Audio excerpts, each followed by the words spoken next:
Hey guys, it's NerdGasm. Welcome back to my retrospective series looking at the Resident Evil games. Today's video is on the 2020 remake of Resident Evil 3 Nemesis, originally released in 1999.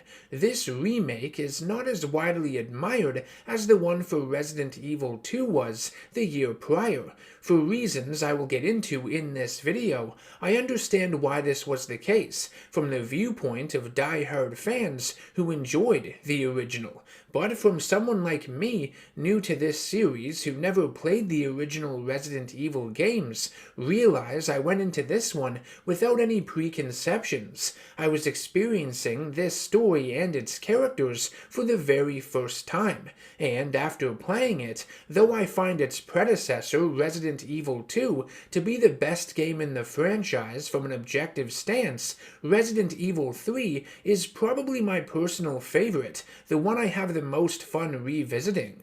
Resident Evil 3, at least the remake of it, is nowhere near as atmospherically charged as Resident Evil 2, I admit that. It feels a lot more linear and cinematic, prioritizing scripted sequences over its gameplay in many instances. It's much shorter in length, and doesn't offer up as many genuine scares, but what it lacks in atmosphere, it more than makes up for with its epic story, heart-pounding action, and incredibly memorable antagonist. Its pacing is a mile a minute, which for most games I would have a problem with, but here I find it to be very engaging and energized. There is never a dull moment from start to finish in Resident Evil 3. You're always on the edge of your seat, and I find myself continuously invested in what's going on. Resident Evil 3 is both a prequel and sequel to Resident Evil 2, as its story takes place before and after the events of that game. It begins 24 hours prior to RE2, and has you take control of former STARS member Jill Valentine on her way out of Raccoon City. She has so much more depth to her than the last time we saw her in Resident Evil 1. She's suffering from nightmares and PTSD, following her horrific experience in the Arklay Mountains at the Spencer Mansion, and I don't blame her. Shit was terrifying. This time around, she has been given a lot more personality. She wisecracks, feels more confident, and has an even greater badass factor. She takes a lot of punishment and abuse in this game, but just brushes it off, gets back up, and dishes out some punishment of her own. Resident Evil 3 doesn't waste any time in getting the ball rolling with its narrative. Within the game's first few minutes, Jill is attacked in her apartment by a powerful and experimental bioweapon known as Nemesis, created by Umbrella and deployed to hunt down and kill the remaining STARS members in Raccoon City to prevent them from exposing the company's involvement with the T-virus outbreak. The Nemesis is the same model of tyrant as seen in the previous game, but implanted with a special parasite that hijacks the host's brain, greatly increasing its intelligence, and produces and secretes the T-virus, allowing the host to mutate and grow stronger over time. Nemesis is fucking awesome, the ultimate enemy and opponent for our heroine to go up against, unrelenting and seemingly unstoppable. At the beginning of the game, there are two former STARS members in the city Nemesis has been sent to track down, Jill Valentine and Brad Vickers, Alpha Team's helicopter pilot from the first game. You find yourself witnessing the fall of Raccoon City firsthand, the mass outbreak of the T-virus, causing panic, death, and destruction in every direction you turn. It's interesting seeing how the once lively city became a literal hell on earth, setting the scene for what would occur in Resident Evil 2.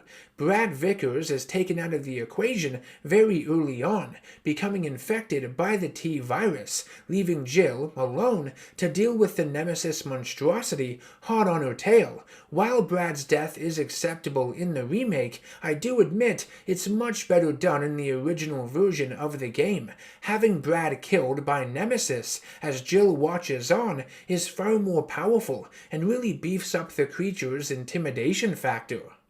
In the remake of Resident Evil 3, the encounters you have with Nemesis throughout the game are made grand and cinematic. One has Jill run it down with a muscle car, which crashes through the wall of the highest level of a parking garage, before landing on the creature. There are numerous times when it breaks through walls, chases you down corridors, or jumps out directly in front of you. It can even grab you with its tendrils and drag you closer towards it. As the story progresses, its containment suit will become more and more damaged after every encounter, and as it learns from fighting you, it will begin utilizing weapons, such as flamethrowers and rocket launchers, a strong indicator that it is much smarter than the previous tyrants you have encountered.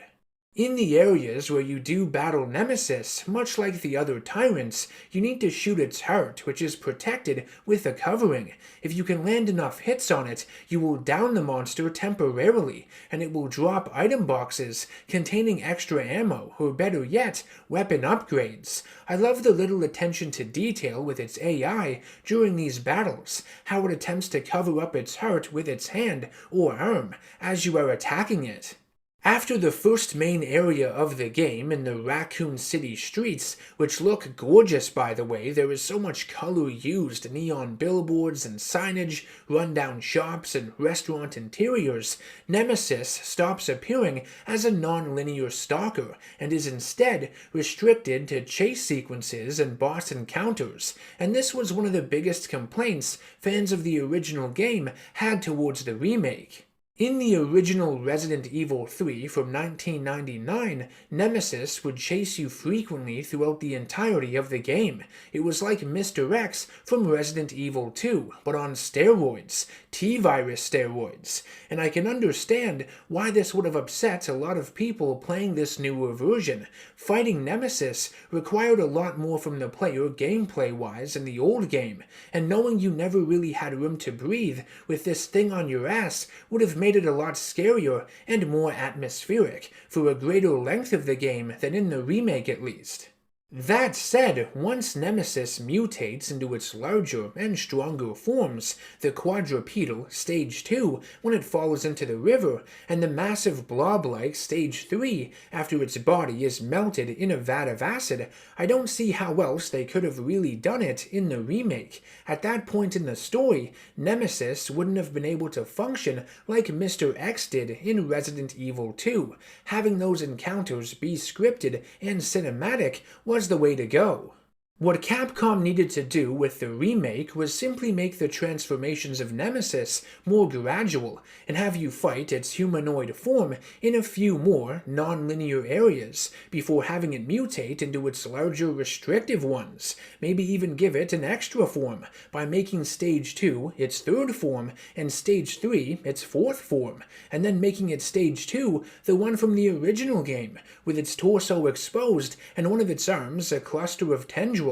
You could have had Nemesis pop up again in an expanded sewer section, or the clock tower that was in the original game but completely absent from the remake. Have you knock it off the top of the building with it falling into the water, and then fighting its third form within the clock tower's plaza or something.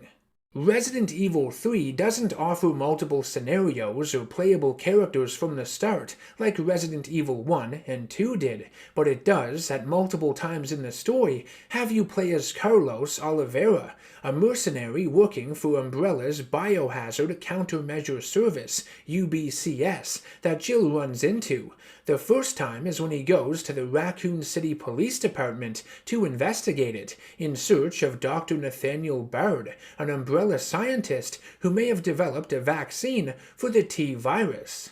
You get to the station before Leon and Claire would in RE2, and some of the events that transpire, like the Lickers killing the police officers down that hallway, and Carlos blowing up the wall in the shower, are all things you would find playing through Resident Evil 2, which is cool. Capcom tried to bridge the events of this game and that one as much as they could. This is also when you encounter the zombified version of Brad Vickers, who is the cause of Marvin Brannaugh's bite wound in RE2, and finally put him out of his misery. Unfortunately, without Jill present, the impact of the moment is lost. Carlos has no connection to him, and views him as just another zombie. Even more reason he should have been killed at the hands of Nemesis at the beginning, just like in the original game. The second sequence where you play as Carlos is in the hospital, when you are searching for Dr. Bard's vaccine in order to save Jill, who had been infected by the T-virus by Nemesis during her battle with its second form. In the original version of Resident Evil 3, a similar sequence occurs that has Carlos attacked by the monster within the clock tower section, and I feel like it could have easily been recreated to some degree in the remake, give you a chance to fight Nemesis as Carlos, who would be interfering in the creature's mission, trying to finish off Jill. Because RE3 doesn't have the multiple scenarios in it like RE2 did, it does have much less replay value.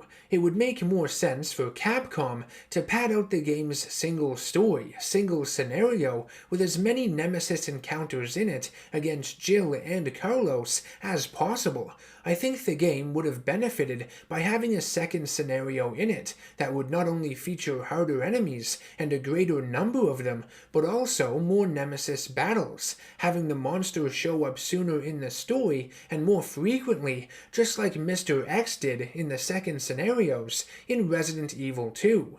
Even though Capcom could have padded out this game's length by adding in more of the locations from the original and have the Nemesis encounters be more in line with what was found in the 1999 game, with a greater emphasis on them being non-linear and less action and cinematic heavy, I do still enjoy the story and pacing found within the remake. The changes that Capcom made to it, regardless of whether or not I have played the original, don't diminish my overall enjoyment of the game. I think visually the designs for the Stage 2 and Stage 3 Nemesis are far more interesting and distinct than the designs found in the original. Same goes for the creative ways you damage the monster, chipping away at its containment suit and body as your war against it intensifies, blowing it up, drowning it in acid, and culminating with Jill shooting it with the ferromagnetic infantry use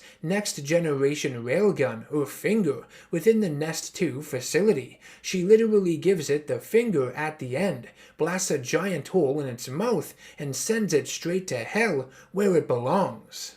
The remake of Resident Evil 3 has its issues, and I am aware of them. The level of quality in regards to its gameplay and overall atmosphere is not as good as what was found in the remake of Resident Evil 2.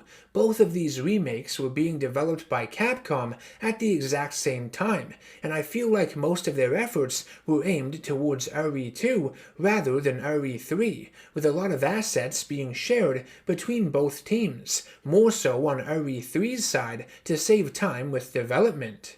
I understand why a lot of die-hard fans of the original Resident Evil 3 have their problems with the remake of it, but at the same time, you have to admire Capcom's efforts to remake the original games in this series for new generations to experience. It increases the longevity that these games have by connecting all of the mainline entries in the franchise together, even stronger than they were before, not only by modifying their gameplay to better resemble the newer games and attract modern audiences, but also by expanding upon and providing more context to a lot of the story elements too that might not have been present before.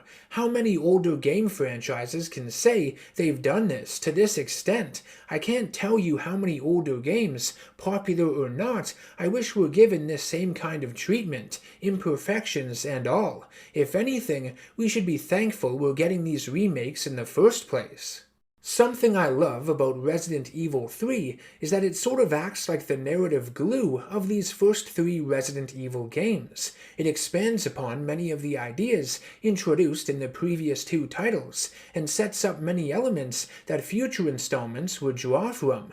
RE3 explores more of the backstory surrounding the T-Virus, the creation of the Tyrants, specifically Nemesis, within the Nest 2 facility, and through the notes of several Umbrella scientists you find, you get a better understanding of their motivations, and come to the realization that not all of the people working for Umbrella are evil. Many of them feel terrible about what they have done, the bioweapons they helped create, but the company has been killing anyone who doesn't follow orders. Not only are the lives of the scientists at risk, but so are their loved ones if they don't do what they are told.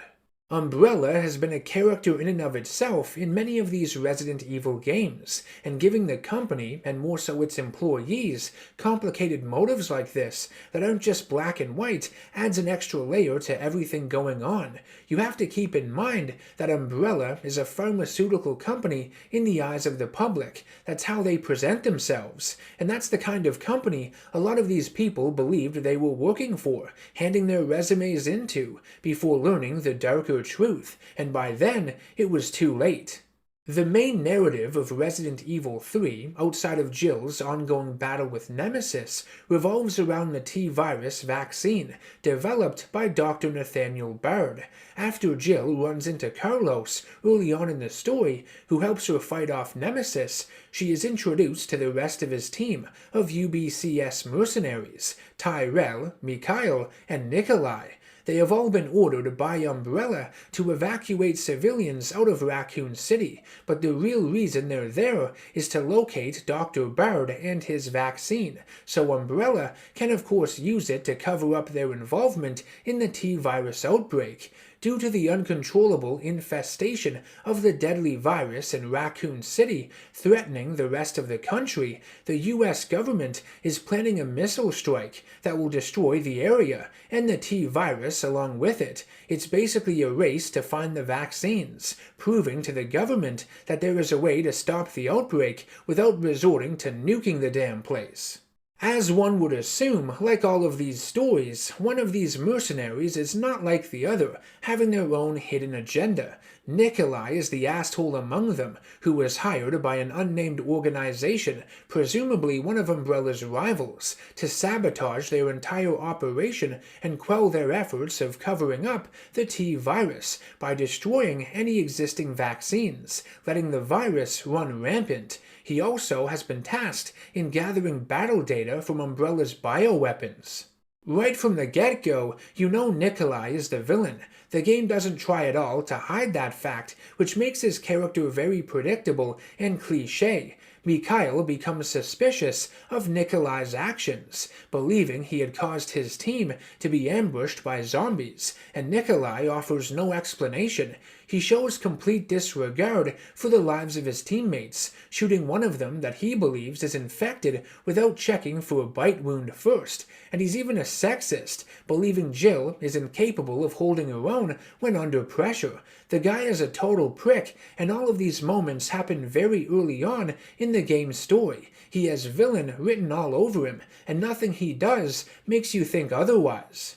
Nikolai isn't a terrible antagonist, but he is far from being one of my favorites in the franchise. He's just a very paint-by-numbers character, one that doesn't surprise you in any meaningful way, and I understand that the stories of Resident Evil 1, 2, and 3 all take place within a very short period of time. A lot of shit has been going down within Umbrella, and its competitors are looking to take advantage of the T-Virus situation, like sharks at a feeding frenzy. But I wish he had been given some more unique motivations, ones that weren't as similar to those given to Albert Wesker in the first game. And I know I had joked during my review of Resident Evil 1 that Wesker was clearly the bad guy because of his sunglasses he wears, even at night, but at least you still questioned his motives along with every other character in the game, because the situation they found themselves in was bizarre, suspicious in and of itself. Here, you have a neon sign flashing in your face, saying this is the bad guy, shoot him, the entire time. It was way too obvious and unsurprising. I wish I could tell you that Raccoon City prevails and lives to see the next game in the series, but sadly it does not. The ending has Jill and Carlos escape the city via helicopter, unable to prevent the government's missile strike. Raccoon City is destroyed, along with any survivors who were unable to make it out in time. But the one saving grace to it all is that the T-virus died along with it. Thousands of lives were ended, so millions more could be spared. Seeing Raccoon City get destroyed is pretty powerful stuff. It's an image that leaves a lasting impression on you. The first 3 games of the Resident Evil franchise were, for all intents and purposes, a trilogy, all taking place within Raccoon City and its surrounding area. Seeing it get wiped out of existence makes you think back to all of the fear you had experienced, the challenges you had faced and overcome to get to this point, and seeing it blow up, seeing the big flash of light, it's as if you are waking up, returning to reality. The nightmare that was Raccoon City has finally come to an end. The first 3 Resident Evil games are my favorite games in the series. They have the best atmosphere, the best stories, the best enemies and ideas, and the remakes of Resident Evil 2 and 3 especially have some of the best gameplay in them as well, in my opinion. I know Resident Evil 3 has its flaws, particularly those regarding Nemesis compared to the original version of it from 1999. The fact that it is much easier than the previous 2 games, thanks in part to its combat dodge, which can make some encounters that are supposed to be epic look kind of silly, and its lack of replayability compared to the RE2 remake that had multiple scenarios. But I still enjoy the remake of RE3. I think it's my personal favorite entry in the franchise. Its shorter length, faster pacing, and non-stop action make it really engaging from start to finish. I don't really know why, but it just connects with me more so than any of the other games in the series do. I'm sorry if that offends any of you out there, especially the hardcore Resident Evil fanatics among you. We all have different tastes and preferences with these kinds of things. What can I say? I have enjoyed my time talking about the first 3 entries in the Resident Evil series, but I do need to move on, or else these retrospectives would never get done. The next game I will be reviewing is Resident Evil 4, what many consider to be not only the best Resident Evil game, but one of the greatest video games ever made, period. Stay tuned for my in-depth thoughts. I want to thank you all for watching this video, and I hope you have been enjoying my Resident Evil retrospective thus far. If you'd like to support me, the channel, and all the content I create for it, you can do so by subscribing, hitting that bell icon for notifications, and by becoming a producer over on patreon.com/channelNerdGasm if you can. Any pledges I receive over there go a long way in ensuring the future of this channel. Allow me to continue making these kinds of videos. Until next time, take care of yourselves and always stay nerdy.